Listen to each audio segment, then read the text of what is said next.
দীঘার জগন্নাথ মন্দিরের প্রসাদ বাংলার সব বাড়িতে পৌঁছে দেওয়ার আশ্বাস দিয়েছিলেন মুখ্যমন্ত্রী। সেই মতো জেলায় জেলায় শুরু হয়েছে মহাপ্রসাদ বিতরণ।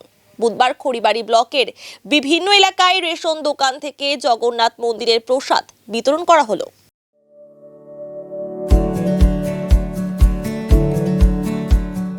Pampered, not just a hospital, but a mother. New life fertility centre আধুনিক চিকিৎসা ও বিশেষজ্ঞদের সহায়তায় আপনার স্বপ্ন পূরণ করতে প্রস্তুত। নতুন জীবনের স্বপ্ন সত্যি করতে আজই যোগাযোগ করুন। নতুন জীবনের সূচনা এখানেই। জানা গিয়েছে গত 20 জুন থেকে রাজ্য জুড়ে শুরু হয়েছে এই কর্মসূচি। আগামী 26শে জুন পর্যন্ত চলবে। ইতিমধ্যেই রাজ্যের বিভিন্ন জায়গায় প্রসাদ বিতরণ করা হয়েছে। এদিন খড়িবাড়ি ব্লকের বিভিন্ন এলাকার মানুষকে জগন্নাথ দেবের মহাপ্রসাদ তুলে দেওয়া হয়। প্রসাদ পেয়ে খুশি হন এলাকাবাসীরা।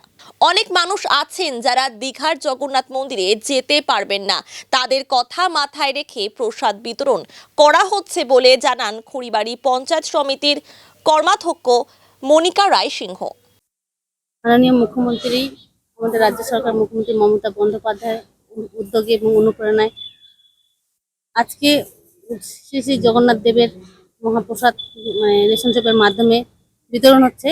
প্রত্যেকটা আমাদের খড়িবাড়ি ব্লকে যতগুলো রেশন শপ আছে গ্রামের মাঝখানের ভিতরে সব জায়গাতে রেশনের মাধ্যমে এই বিতরণটা হচ্ছে। আর এর উদ্দেশ্য একটাই, আমাদের গ্রামের অনেক মানুষ আছে যারা জগন্নাথ ধাম ওখানে যেতে পারবেন না, তাদের কথা ভেবেই রাজ্য সরকারের এই পদক্ষেপ যে প্রত্যেকটা বাড়িতে এই প্রসাদ যাতে পৌঁছায়। এবং প্রসাদের সাথে সাথে আমাদের ঠাকুর জগন্নাথ দেবের একটা করে ফটো আছে, লোকের সাড়া আছে, লোক খুব ভালো পেয়েছে। এগুলাতে ভালো লাগতেছে। জগন্নাথপুরী ধামে তো আমরা যেতে পারবো না, রেশনের মাধ্যমে আমরা এখানেই পেয়েছি, আমরা খুব খুশি হলাম।